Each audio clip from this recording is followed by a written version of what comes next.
Karibu tusali pamoja novena ya Mtakatifu Rita wa Kashia, siku ya 4. Kwa jina la Baba na la Mwana na la Roho Mtakatifu. Amina.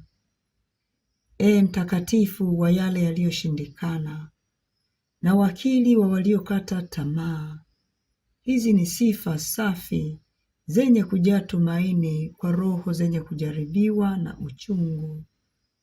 Kwako wewe Mtakatifu Rita wa Kashia, ambaye wakati tunapojikuta pweke katika maisha yetu, tunapozungukwa na huzuni na kifo, wewe watujia kama mtunza bustani kutoka mbinguni, kutuletea ndani ya mioyo yetu iliyokauka tumaini na maji yaliyo hai. Ee tumaini la moyo wangu, ulikauka kutokana na msongo mkubwa wa huzuni.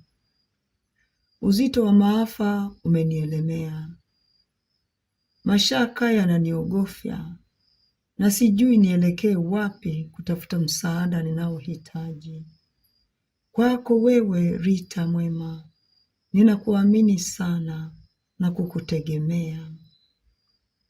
Nakujia nikiwa na uhakika utanisikiliza. Kwa nguvu ya maombezi yako mbele ya kiti cha enzi cha Mungu, natumaini kusikilizwa katika ombi langu.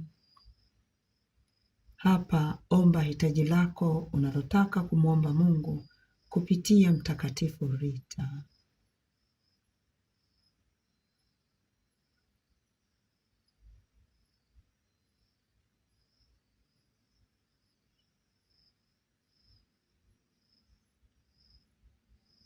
Jioneshe tena kuwa mwenye nguvu na huruma.